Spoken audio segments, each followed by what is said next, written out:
जो तुझसे लगन लगाए वो तुझ में ही खो जाए।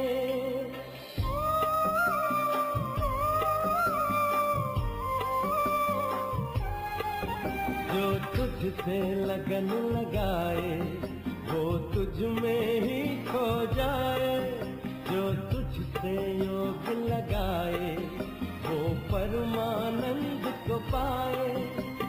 तू सत्य है, तू शक्ति है, तू सत्य है, तू शक्ति है।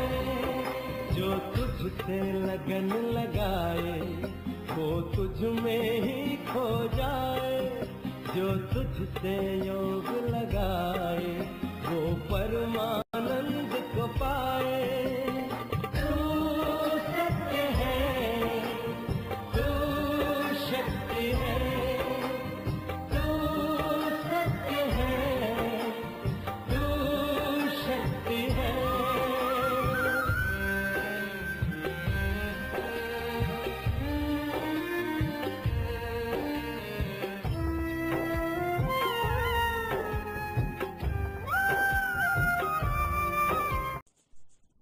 ओम शांति। आज 12 मार्च 2022 की बाबा के साकार महावाक्य हैं। मीठे बच्चे, बेहद के बाप से सदा सुख का वर्षा लेना है तो जो भी खामियां हैं उन्हें निकाल दो। पढ़ाई अच्छी रीति पढ़ो और पढ़ाओ। प्रश्न: बाप समान सर्विस के निमित्त बनने के लिए कौन सा मुख्य गुण चाहिए? उत्तर है सहनशीलता का। देह के ऊपर टू मच मोह नहीं रखना है। योग बल से काम लेना है। जब योग बल से सब बीमारियां खत्म होगी तब बाप समान सर्विस के निमित्त बन सकेंगे। प्रश्न: कौन सा महापाप होने से बुद्धि का ताला बंद हो जाता है? उत्तर: यदि बाप का बनकर बाप की निंदा कराते हैं, आज्ञाकारी वफादार बनने के बजाय किसी भी भूत के वशीभूत होकर डिससर्विस करते हैं, कालापन नहीं छोड़ते, तो इस महापाप से बुद्धि का ताला लग जाता है। गीत है: कौन आया मेरे मन के द्वारे सवेरे सवेरे। ओम शांति। भगवानुवाच: बच्चे जान चुके हैं कि निराकार जो पतित पावन ज्ञान का सागर हैं वह बैठ आत्माओं को पढ़ाते हैं। शास्त्र आदि पढ़ना ये सब भक्ति मार्ग हैं। सतयुग त्रेता में कोई पढ़ते नहीं। द्वापर से लेकर मनुष्य पढ़ते रहते हैं। मनुष्यों ने शास्त्र बनाए हैं, भगवान ने नहीं बनाए। न कोई व्यास भगवान है। व्यास तो मनुष्य था। निराकार परमपिता परमात्मा को सभी याद करते हैं। भूल सिर्फ यह की है जो गीता का भगवान कृष्ण को समझ लिया है। बाबा समझाते हैं, ज्ञान का सागर मैं हूँ, न कि श्री कृष्ण। इस बेहद की दुनिया की हिस्ट्री, ज्योग्राफी आदि से अंत तक बाप ही जानते हैं कि कैसे यह आत्माएं आती हैं। मूल वतन, सूक्ष्म वतन और यह है स्थूल वतन। यह चक्र कैसे फिरता है, यह नॉलेज सिवाय मुझ निराकार बीज रूप ज्ञान सागर के और कोई सुना नहीं सकते। फिर जब भक्ति मार्ग शुरू होता है तो भगत ही बैठ यह शास्त्र आदि बनाते हैं। यह शास्त्र तो फिर भी बनने हैं, ऐसे नहीं कि यह बनना बंद हो जाएंगे। भारत का असूल आदि सनातन धर्म है देवी देवता। सतयुग आदि में देवी देवताओं का राज्य था। भारतवासी अपने धर्म को भूल गए हैं। जो पावन थे वो पतित बन गए हैं। इसीलिए भगवान कहते हैं, मैं आकर तुमको पतित मनुष्य से पावन देवता बनाता हूँ। तुम भी जानते हो देवता बनने के लिए हम पढ़ रहे हैं। मनुष्य से देवता बाप के सिवाय कोई बना नहीं सकता, क्योंकि यहाँ तो सब पतित भ्रष्टाचारी हैं। वह फिर पावन श्रेष्ठाचारी कैसे बनाएंगे? यह पतित आसुरी दुनिया रावण राज्य है, राजा ही तो है नहीं। गाया भी जाता है राम राज्य रावण राज्य। भगवान आकर राम राज्य की स्थापना करते हैं, कहते भी हैं हे भगवान गीता का ज्ञान फिर से आकर सुनाओ।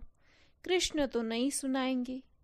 अब तुम बच्चे समझते हो हमको कोई मनुष्य नहीं पढ़ाते, मनुष्य की आत्माएं सब पढ़ती हैं। पढ़ाने वाला निराकार भगवान है। क्या बनाते हैं? मनुष्य से देवता। यह है एम ऑब्जेक्ट। स्कूल में एम ऑब्जेक्ट के सिवाय कोई क्या पढ़ सकेंगे? तुम बच्चों की बुद्धि में है हम फिर से मनुष्य से देवता बनने आए हैं। पढ़ाने वाले को भी पूरा जानना चाहिए। उनका नाम है शिव। शारीरिक नाम तो है नहीं। और पढ़ाने वाली होती है आत्मा, तो अपने अपने शरीर द्वारा पढ़ाती है। हर एक को अपना शरीर है। यह भी एक परमपिता परमात्मा है जो कहते हैं मुझे अपना शरीर नहीं है, मैं इनका आधार लेता हूँ। इनकी आत्मा भी पढ़ती है, जो पहले नंबर में देवता बनती है। जो न्यू मैन था अब वह पुराना हो गया है। कृष्ण है सबसे पहला न्यू मैन, फिर 84 जन्मों के बाद आकर ब्रह्मा बना। यह अपने जन्मों को नहीं जानते, इसीलिए मैं बैठ सुनाता हूँ। पहले जन्म में ये श्री कृष्ण था, फिर पुनर्जन्म लेते लेते पतित बन गया। अब फिर मैं इनको ब्रह्मा बनाकर सो श्री कृष्ण बनाता हूँ।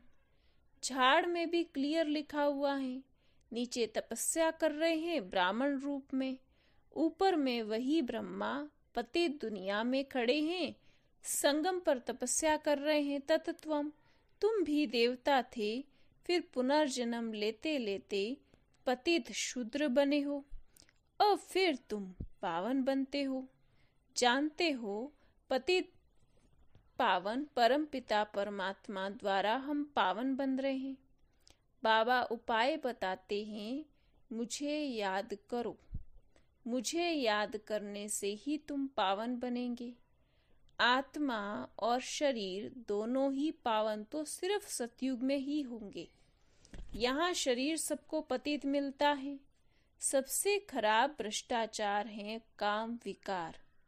विष से पैदा होने वालों को ही भ्रष्टाचारी कहा जाता है। सतयुग में कोई भ्रष्टाचारी होता नहीं, क्योंकि वहाँ विष है ही नहीं।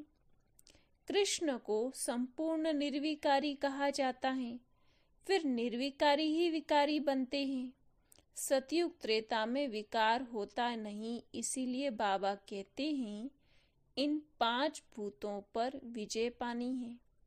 बाप ही विकारी दुनिया को निर्विकारी बनाते हैं। कई हैं जिनको धारणा बिल्कुल होती ही नहीं। क्रोध का भूत, लोभ का भूत, मोह का भूत एकदम काला कर देता है। सबसे गंदा है काम विकार। वह भी तब आता है जब देह अभिमान आता है। बाबा कहते अपने को आत्मा समझो। आत्मा में ही संस्कार रहते हैं ज्ञान के। अभी आत्मा के ज्ञान के संस्कार बिल्कुल खत्म हो गए। अब बाबा कहते हैं मुझे याद करो। मनुष्य तो साकार को याद करते हैं, भक्ति में हिरे हुए हैं। गुरु गोसाई व कोई देवता को याद करेंगे। बद्रीनाथ अमरनाथ पर जाएंगे तो पत्थर की बैठ पूजा करेंगे। शिव के मंदिर में भी जाते हैं, परंतु यह किसी को पता नहीं कि यह बाप है। इसको कहा जाता है अंधश्रद्धा। कोई जानते ही नहीं कि बाप कब आया, कैसे आया। अब तुम बच्चों को सब कुछ समझाया जाता है, परंतु तुम्हारे में भी कोई थोड़े हैं जो अच्छे सयाने वफादार फरमानबरदार बच्चे हैं। जिनमें भूतों का प्रवेश नहीं है। भूतों की प्रवेशता वाले बड़ा तंग करते हैं, बहुत डिससर्विस करते हैं, तो पद भी नीच मिल पड़ता है। पुण्य आत्मा बनने के बदले और ही पापात्मा बन पड़ते हैं।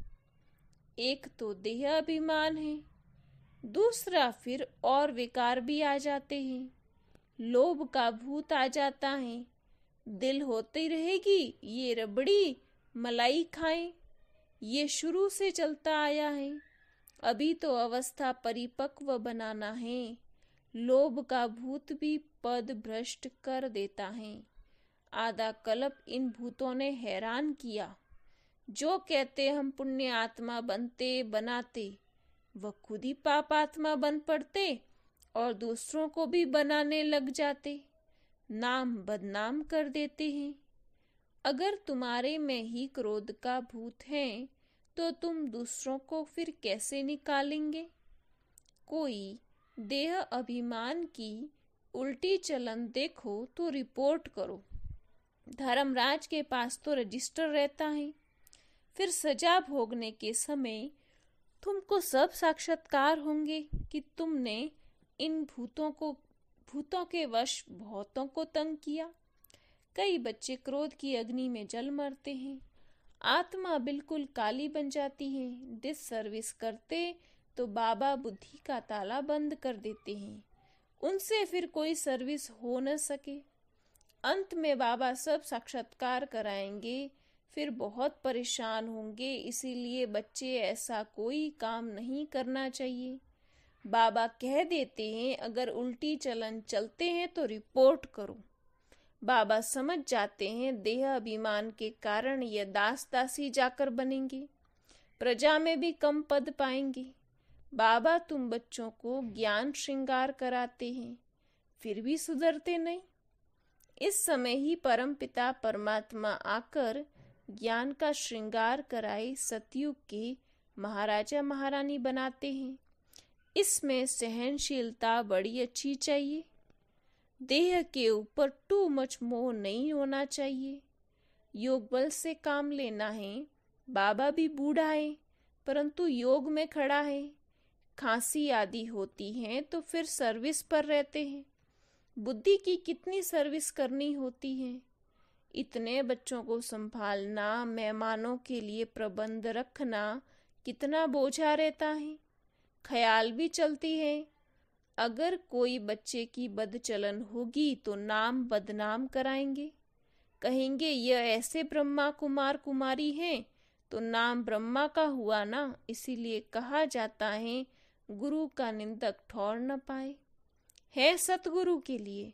इन कलयुगी गुरुओं ने फिर अपने लिए बता दिया। इसलिए मनुष्य उनसे डरते हैं कि कहाँ गुरुजी श्राप न दे देवे। यहाँ कोई ऐसी बात है नहीं। अपनी चलन से अपने ऊपर बद्दुआ करते हैं। बच्चों को अपने भविष्य का ख्याल कर रखना चाहिए। अब पुरुषार्थ नहीं किया तो कल्पांतर यही हाल होगा।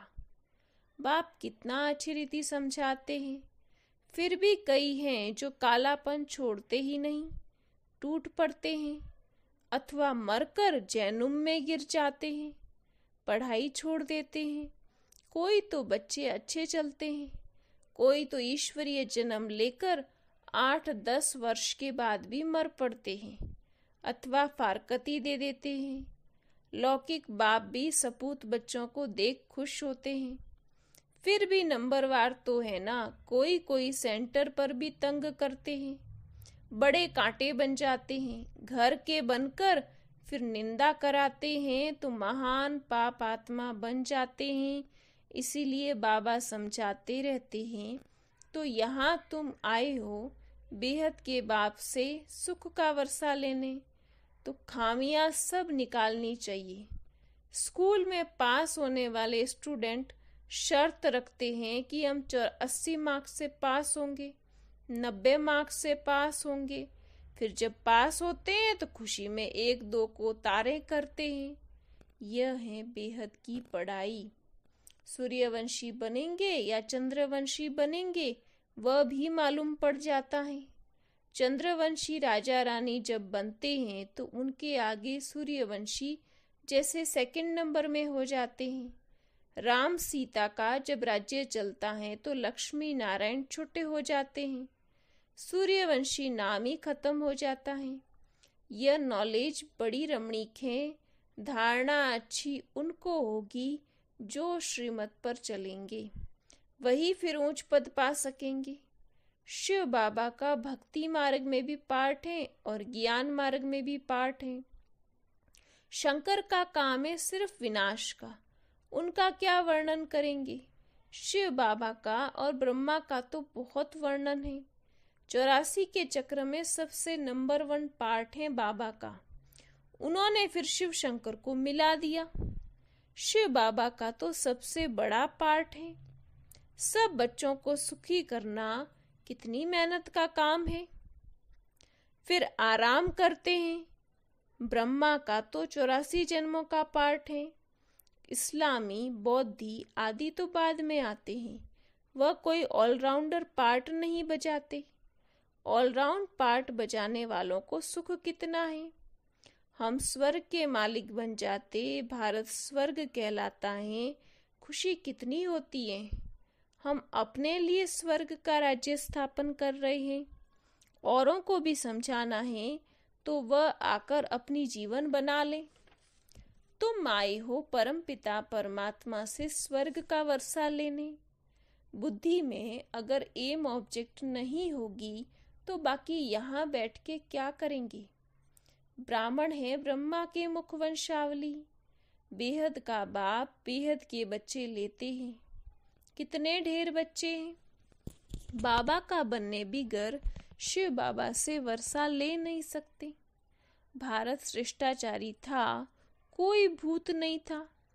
एक भी भूत है तो व्यभिचारी कहेंगे। भूतों को तो बिल्कुल भगाना है। बाबा को बहुत लिख भेजते हैं, बाबा काम का भूत आया परंतु बच गए। बाबा कहते बच्चे तूफान तो बहुत आएंगे परंतु कर्म इंद्रियों से कोई भी कर्म नहीं करना, भूतों को भगाना है। नहीं तो सूर्यवंशी चंद्रवंशी बन नहीं सकेंगे।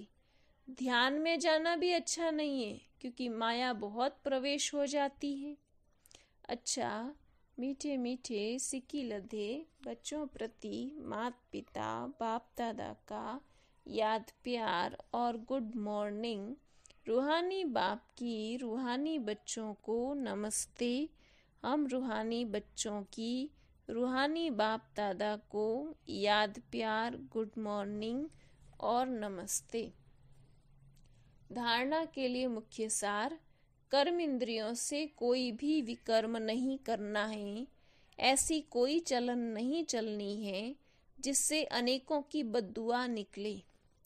अपने भविष्य का ख्याल रख पुण्य कर्म करने हैं। अंदर जो भी कालापन है, देह अभिमान के कारण भूतों की प्रविष्टा है, उन्हें निकाल देना है। ज्ञान से अपना श्रृंगार कर सपूत बच्चा बनना है। वरदान, बिजी रहने के सहज पुरुषार्थ द्वारा निरंतर योगी निरंतर सेवाधारी भव। बिजी रहने के सहज पुरुषार्थ द्वारा निरंतर योगी निरंतर सेवाधारी भव। ब्राह्मण जन्म है ही सदा सेवा के लिए। जितना सेवा में बिजी रहेंगे उतना सहज ही मायाजीत बनेंगे। इसलिए जरा भी बुद्धि को फुर्सत मिले तो सेवा में जुट जाओ। सेवा के सिवाय समय नहीं गवाओ। चाहे संकल्प से सेवा करो, चाहे वाणी से, चाहे कर्म से। अपने संपर्क और चलन द्वारा भी सेवा कर सकते हो। सेवा में बिजी रहना ही सहज पुरुषार्थ है।